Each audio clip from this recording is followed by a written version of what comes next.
আসসালামু আলাইকুম। Cost accounting BBA BBS third ইয়ারের কন্ট্রাক্ট কোস্টিং থেকে 1 নম্বর ক্লাসে সকল শিক্ষার্থীদের স্বাগতম। কন্ট্রাক্ট কোস্টিংয়ের প্রয়োজনীয় বেসিক বিষয় আলোচনা করার পরে এই ক্লাসের মধ্যেই গুরুত্বপূর্ণ একটা ম্যাথের সমাধান সম্পূর্ণ হাতে কলমে লিখে বোঝানো হবে। তাহলে প্রয়োজনীয় বেসিকটা আলোচনা করে নেই। প্রথমে জানতে হবে কন্ট্রাক্ট কি। বড় অথবা দীর্ঘমেয়াদী কোনো কাজের চুক্তি করাকে কন্ট্রাক্ট বলা হয়। বড় অথবা দীর্ঘমেয়াদী কোনো কাজ বলতে একটা বিল্ডিং হতে পারে, রাস্তাঘাট হতে পারে, ব্রিজ হতে পারে। এগুলো নির্মাণ করে দেওয়ার জন্য চুক্তি করাকে কন্ট্রাক্ট বলা হয়। এখন কন্ট্রাক্ট কোস্টিং, মনে করো কোনো একজন মালিকের একটা বিল্ডিং তৈরি করা হবে। তো বিল্ডিং তৈরি করবে কে? ঠিকাদার বিল্ডিংটা তৈরি করবে। তাহলে কন্ট্রাক্ট কে নিবে? ঠিকাদার কন্ট্রাক্টটা নিবে।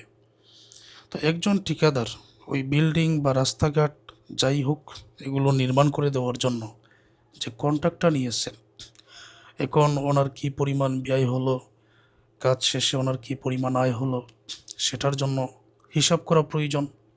তো নির্দিষ্ট একটা বিবরণীর মধ্যে এই হিসাবটা করা হয়, একসাথে এটাকে বলা হয় কন্ট্রাক্ট কোস্টিং।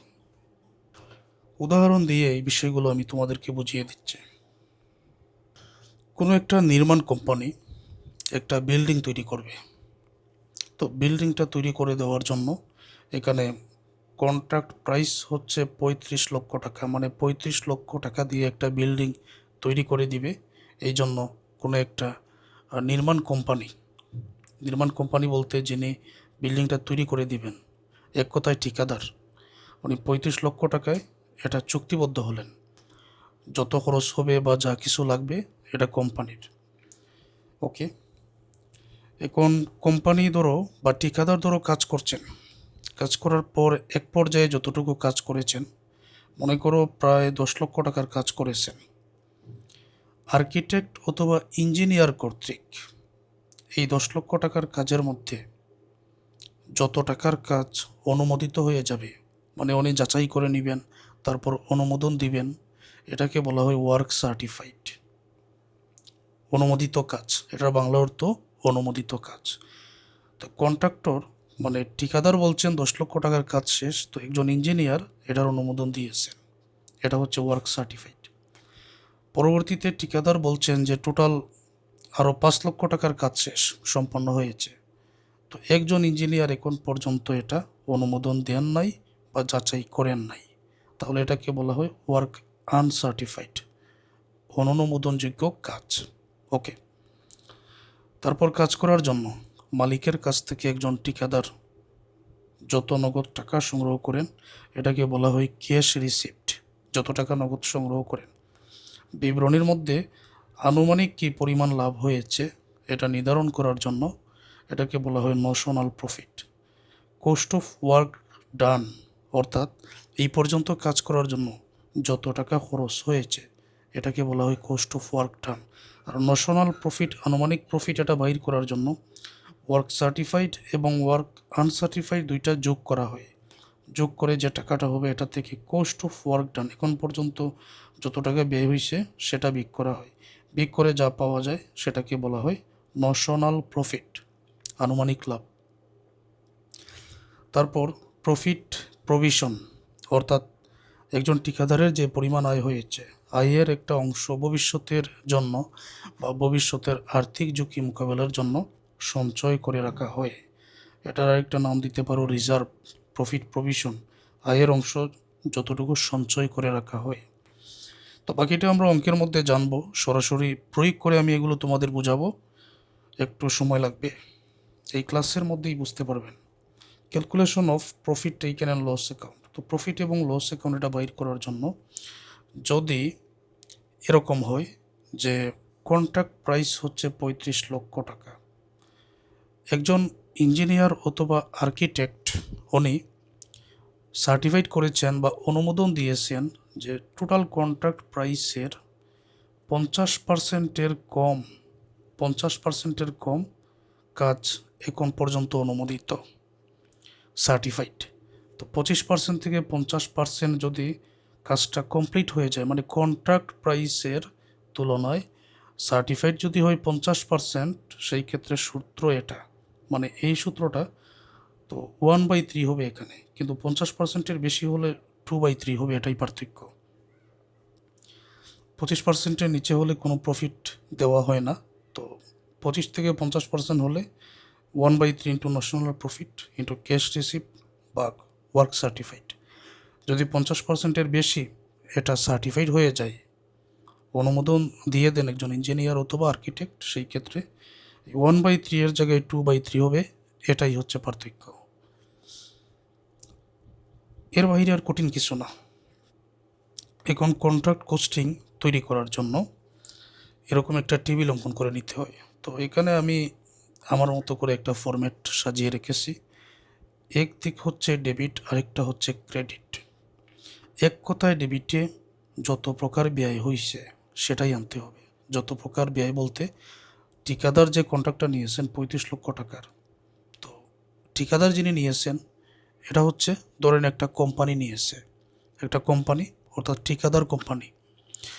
তো 35 লক্ষ টাকার কন্ট্রাক্ট নিয়েছেন, এমনও হতে পারে এই 35 লক্ষ টাকা দিয়ে material directly send to site.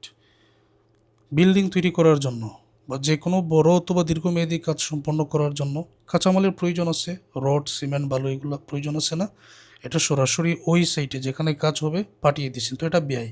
এক কথায় যত ব্যয় হবে তা ডেবিটে। তারপর কাজ করার পরে যেই পরিমাণ মেটেরিয়াল, কাঁচামাল এগুলো বাকি থাকে, যেগুলো বিক্রি করে টাকা পাওয়া যাবে, সেটাই কিন্তু ক্রেডিটে, যেগুলো বাকি থাকে। তাছাড়াও ক্রেডিটে bill of work certified, work uncertified, যেগুলো মূল্য নির্ধারিত হয়েছে সেটা কিন্তু ক্রেডিটে। তো এই নির্দিষ্ট নিয়মেই মেথের সমাধান করতে হয়। এখানে কিছু উদাহরণ আমি দেই। Material directly send to site, একজন ঠিকাদার সরাসরি সাইটের মধ্যে মেটেরিয়াল পাঠিয়ে দিলেন, তাহলে তো এটা অবশ্যই ব্যয়, কারণ উনি ক্রয় করে এটা দিয়েছেন। মেটেরিয়াল সাপ্লাইড ফ্রম স্টোর, যে কোম্পানি আছে কোম্পানির স্টোর থেকে মেটেরিয়াল পাঠানো হয়েছে, তো মেটেরিয়াল তো এমনি এমনি যায় নাই, নগদ চলে গেছে। লেবার কোস্ট, শ্রমিকের যে মজুরি দেওয়া হবে এটাও ব্যয়।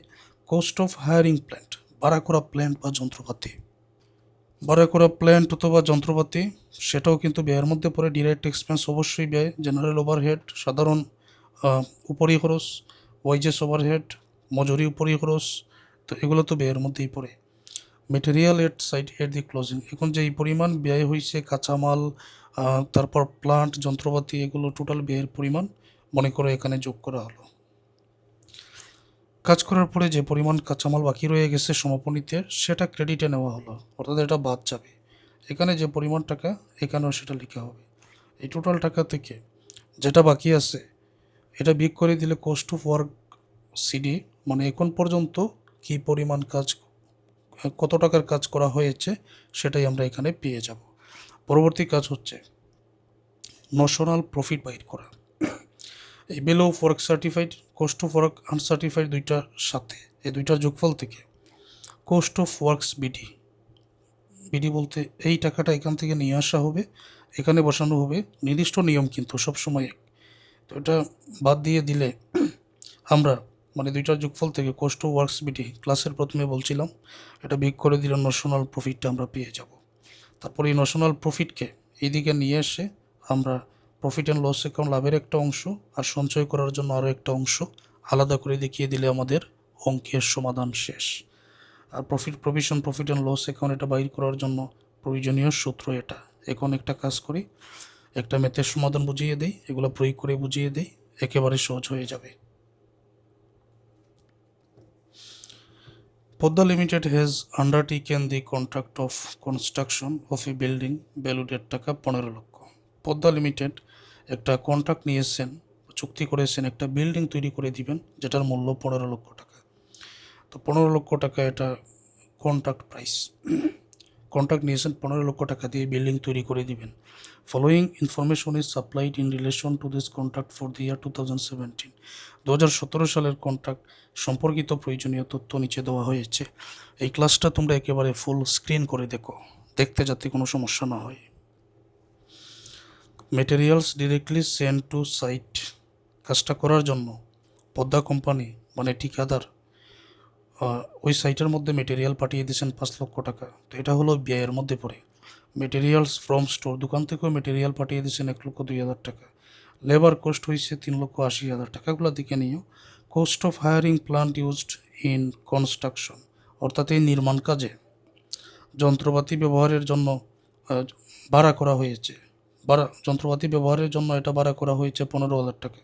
ডিরেক্ট এক্সপেন্স, প্রত্যক্ষ ব্যয় আছে। General overhead A portion two this contract, অর্থাৎ এই নির্মাণ কাজে জেনারেল ওভারহেড সাধারণ উপরি খরচ হয়েছে এত টাকা। ওয়াইজেস এক্রুয়েট, মজুরি বকেয়া, মজুরি যেটা বকেয়া আছে এটা তো আর রাখা যাবে না, এটা তো দিতে হবে, সুতরাং এটা ডেবিটেই আমরা আনবো, ব্যয়ের দিকেই আনবো। এমনিতে ওয়াইজেস এক্রুয়েট বকেয়া মজুরি দায়ের মধ্যে পড়ে, কিন্তু এটা দিতে হবে, সুতরাং ব্যয়ের মধ্যে এনেই কিন্তু হিসাবটা করতে হবে। মেটেরিয়ালস এট দিস সাইটের ক্লোজিং, কাজ শেষে কী পরিমাণ মেটেরিয়াল অতিরিক্ত সাইটে রয়ে গেছে।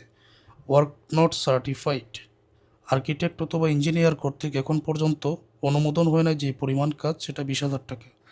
Work certified by architect, architect অথবা ইঞ্জিনিয়ার কর্তৃক 12 লক্ষ টাকার কাজ এখন পর্যন্ত সার্টিফাইড হয়েছে।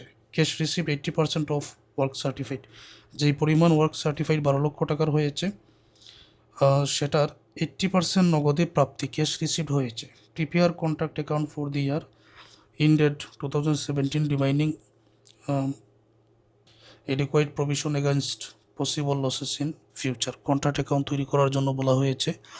আর ভবিষ্যতে লস এটা মোকাবিলা করার জন্য সঞ্চয় হিসাবটা করার জন্য বলা হয়েছে। প্রফিট অ্যান্ড লস অ্যাকাউন্ট এটা থেকে বাইর হয়ে যাবে। কন্ট্রাক্ট অ্যাকাউন্ট তৈরি করার জন্য একটা ডেবিট একটা ক্রেডিট দিক আছে। আমি বলেছিলাম যে ডেবিটে সকল প্রকার ব্যয় আমাকে বসাতে হবে, তাহলে material directly send to site এটা ব্যয় ডেবিটে বসবে। মেটেরিয়ালস ফ্রম স্টোর 1,02,000 এটাও ব্যয় ডেবিটে বসবে। লেবার কোস্ট এটাও ব্যয় ডেবিটে। Cost of hiring plant use in construction, নির্মাণ কাজে এই যন্ত্রপাতি ব্যবহারের জন্য ভাড়া করা হয়েছে 15,000, এটাও ডেবিটে বসবে। Direct expense 22,000, general overhead 40,000, wages accrued 5,400। এই তো ব্যয়, এখন পর্যন্ত যা চিহ্নিত করছি সবগুলো ব্যয়, এর বাইরে কি আর আছে? নাই। তাহলে এই টাকাগুলো ডিরেক্ট আমরা যেরকম আছে এখানে বসিয়ে দিব। Material directly send to site, টাকার পরিমাণ 5 লক্ষ। মেটেরিয়াল সাপ্লাইড ফ্রম স্টোর, টাকার পরিমাণ 1,02,000।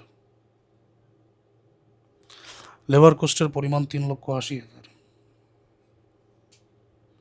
কোস্ট অফ হায়ারিং প্লান্ট এটার পরিমাণ 15,000। ডিরেক্ট এক্সপেন্স টাকার পরিমাণ 22,000। General overhead 40,000।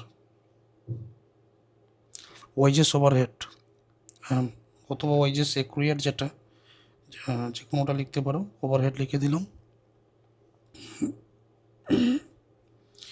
তো এখানে লিখে দিচ্ছি এক্রুয়েট।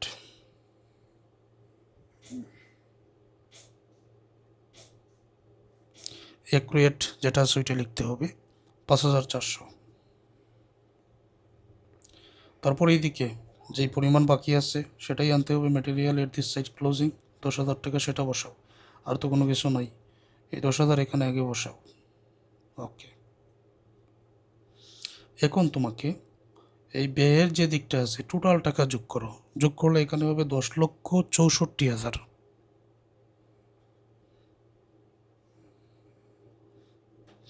10,64,400 হবে। তো এটা এখানে ক্লোজড, সমপরিমাণটাকে এদিকেও লিখতে হবে 10,64,400।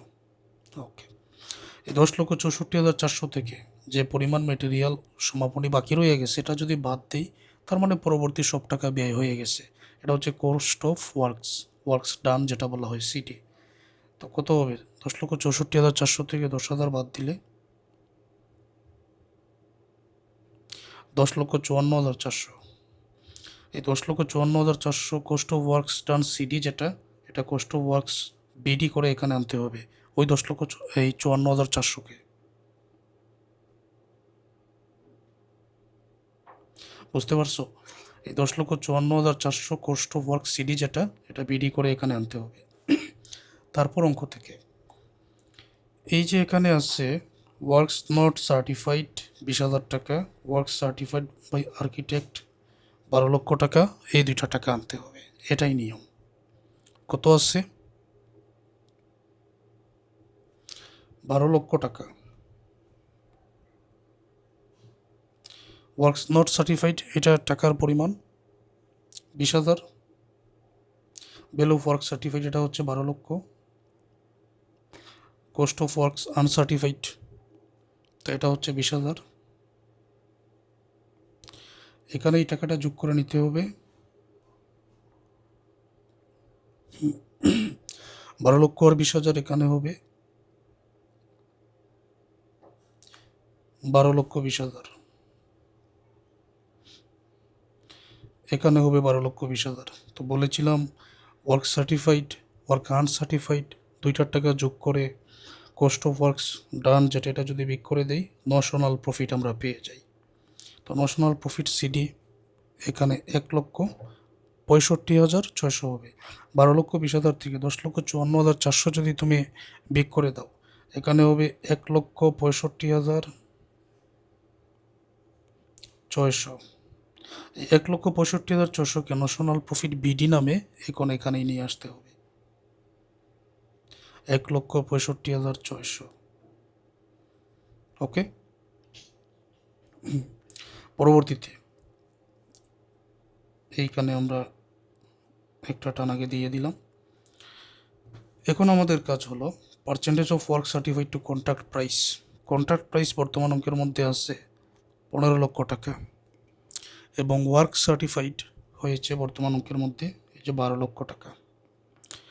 তো পার্সেন্টেজ যদি আমি আগে বাইর করি তাহলে দেখা যাচ্ছে এরকম হবে,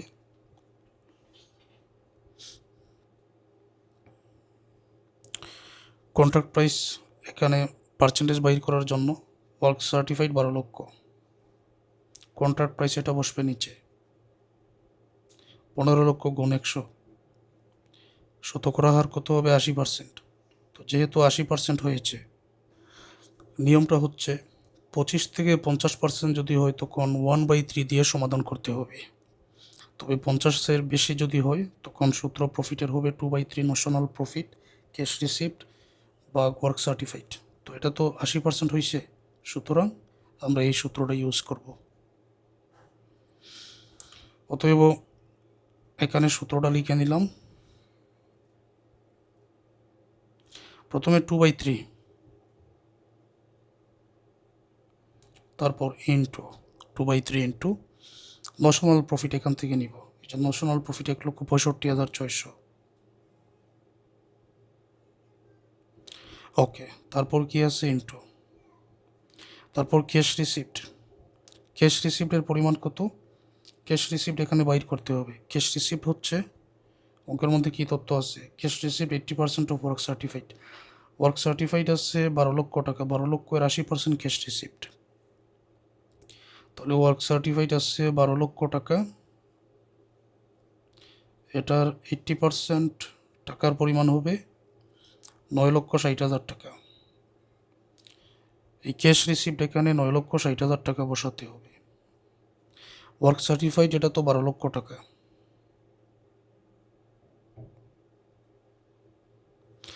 এখন হিসাব করে দেখো এখানে কত আসলো, এখানে আসবে 88,320, 88,320। তো এই 88,320 টাকা যেটা এইটা যাবে প্রফিটে, এটা প্রফিট হিসাবে দিতে হবে। তো আমার কাজ হচ্ছে প্রফিট অ্যান্ড লস অ্যাকাউন্টে এখানে লিখবো 88,000 কত টাকা 320 টাকা। এখন বাকি রইল প্রফিট প্রভিশন, এটা কিভাবে বাইর করব? এটা তুমি এখানেও বাইর করতে পারো। এই যে নশনাল প্রফিট 1,65,600 আছে, আনুমানিক লাভ যেটা 1,65,600 হয়েছে, এটা থেকে প্রফিট আলাদা করে বাইর করেছি 88,320। তো এটা প্রফিট হিসাবে দিলে পরবর্তী যে টাকাটা সঞ্চয় হিসাবে থাকবে 77,280 টাকা। প্রফিট প্রভিশন এখানে হবে 77,280। পরবর্তীতে 1,65,600 সরাসরি এখানে নামিয়ে নাও,